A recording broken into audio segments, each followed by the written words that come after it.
yung inasahan ng Panginoon na kahit matapos na maranasan natin ang pagpapatawad niya sa ating mga kasalanan, dahil tayo nabubuhay pa rin or nasa katawan, sabi nga ni Pablo, katawang nagkakasala sa Roma chapter 7, ay tayo'y nakikipagbuno, tayo'y nakikipaglaban sa pita ng laman.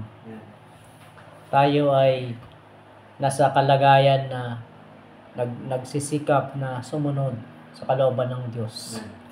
At para maganap ang pagsunod sa kalooban ng Diyos, kailangan nating supilin ang pita ng laman. Kaya sa Mateo 16:24, ang sinabi ng Panginoon sa mga alagad niya, kung ibig ninuman na sumunod sa akin, sa Panginoon, kung ibig ninuman maging alagad siya ng Panginoon, ay tanggihan niya ang kanyang sarili. Pasanin niya ang kanyang cross at sumunod sa Panginoon. Hindi madali ang maging Kristiyano, yung tunay na Kristiyano. Madali ang maging Kristiyanong mapagpanggap. Madali ang maging relihiyoso. Magsimba ka lang, dumalo ka lang sa mga gawain, sa iba magbigay ng pera. Pero yung totoong pagsunod ay mahirap gawin. Kasi para masunod mo ang kalooban ng Diyos, para masunod natin ang kalooban ng Espiritu, kailangan mong tanggihan ng pita ng laman. Magkaiba yan, kalaban yung dalawa na yun. Sa Roma 8, sabi doon, ang mga sumusunod sa Espiritu ay nagbibigay kaluguran sa Diyos. Ngunit ang mga lumalakad sa laman ay hindi nagbibigay kaluguran sa Diyos. Ang paglakad sa laman, nagdudulot siya ng kapigatian, kasawian at kamatayan. Ngunit ang lumalakad sa Espiritu ay nagdudulot ng kapayapaan at buhay na walang hanggan. Kaya mapapansin po natin sa araw-araw, yung mga taong hindi sumasangguni sa Diyos, hindi nananalangin. Makita natin sa kanila yung sa decision making nila kita mo. Ang dulo talaga kabiguan at pagkawasak o kamatayan. Ngunit sa mga taong lumalakad sa kalooban ng Diyos, andun yung tagumpay. Sa una, hindi agad makita yung tagumpay ng mga totoong Kristiyano. Yung mga lumalakad sa laman, parang sa una sila yung nagtatagumpay. Pero, along the way, pag nagpatuloy yung labanan, pagtakbo, dahan-dahan, para yung alam mo yung lumalakad sa laman, para silang bulaklak, parang damo na. Sa umaga, sariwa. Pagdating ng katanghalian, hanggang hapon, natutuyo. Hanggang sila'y masunog. Malanta, bumatay. Lumalakad sa Espiritu ng Diyos, sa kalooban ng Diyos.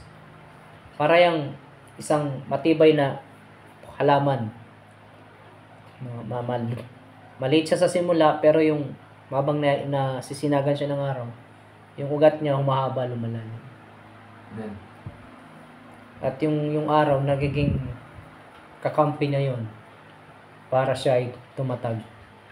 Hanggang sa pagdating sa banda pa ron, siya ay maging malaking halaman at maging puno, mamunga. Ganun din sa atin. Ang himuhay natin sa Panginoon ay sabi nga dapat may pamamunga.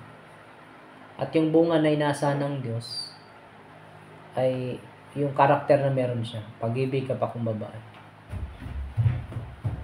Ang mga nagpapanggap na Kristiyano, wala sila niya. Dahil sila ay nabubuhay sa kasinungalingan. Ang mga nabubuhay sa pita ng laman, kailanman hindi nila tataglayin ang bunga ng Espiritu Santo. At kadalasan, ang isipan ng mga taong lumalakad sa laman, wala silang kasalanan. Mapagmataas. Pero yung mga taong lumalakad sa kautusan ng Diyos, nakikinig sa Espiritu ng Diyos, binibigyan tayo ng Diyos ng awareness sa mga bagay na dapat nating gawin at hindi dapat gawin. Plus factor pa yung paalala. Yes. Palalahanan, o huwag mong gawin yan. So, sa mga taong walang Espiritu ng Diyos, ang ginagawa nila, sabi nga, sila ay naninisi. Pag nagkamali sila, naninisi sila. Kasalanan mo to, kasalanan mo to, kasalanan mo. Pero sa mga taong lumalakad sa kalooban ng Diyos, sa mga taong sinasama ng Espiritu ng Diyos, nananalangin, nag-aaral ng Kanyang salita, sumusunod, nagsisisi sila sa tuwing nakakita sila ng kamalian. Nagkakaroon sila ng matinding paghahangad na mabago.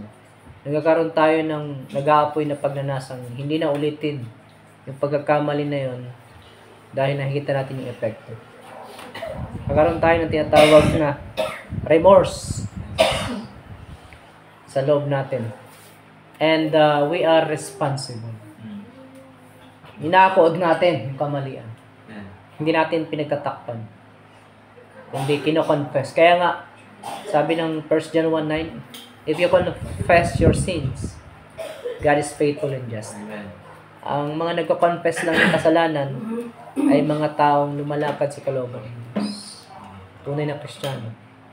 Ang mga unbelievers, ang mga hypocrite Christians, anong ginagawa nila sa kasalanan? Pinagtatakpan. Pag sila ay tinutuwid ng Diyos, gamit ang ibang kapatiran, nilalabanan nila yung Diyos. Inatake din nila yung mga nagtutuwid sa kanila. Katwiran ba nila, sino ka para humatol? Yung mga salita nila. Diyos lang ang karapatang humatol. Tapos, gaganti sila. Ikaw nga ganito. Dadivert nila yung issue. Pero yun ay gawain ng masama. Ang nais ng Panginoon, sabi nga, ipahayag natin ang ating mga kamalian. Ang ating mga kasalanan. Huwag nating pagtakpad. I-confess, ipahayag. Sabihin, reveal mo. Di ba sa panahon ni Joshua, nung nakatawid sila sa Promised Land, nanalo sila sa Jericho, pero na pinakamalakas na bansa, pero dun sa pangalawang bansa na pinakamahina, natalo sila. Bakit? Kasi merong isang kasamaan sa kanila na nagtago ng kasalanan. Anong utos sa kanila? Salakayin yung Jericho, pukusayin nyo lahat. Wala kayong ititira. Sekad, yung ginawa niya, kumuha siya ng damit na maganda at mga pilak, alahas, tinago niya sa kanyang kubon. Yun ay kasalanan. Hindi kasalanan yung pilak, yung damit na maganda, ang kasalanan yung pagnasaan mo yun, kamkamin mo yun. Kasi yan ay hindi para sa iyo, yan ay para kay Yahweh. Amen.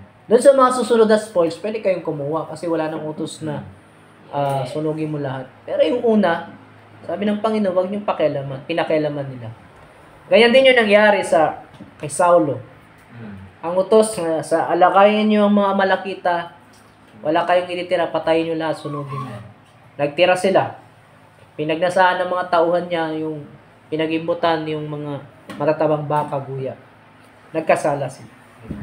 Yung problema kay Saulo, sa halip na ipahayag niya, ay pinipilit niya i-conceal, itago, pagtakpan. Pero sabi ng Panginoon, ay nagkasala ka.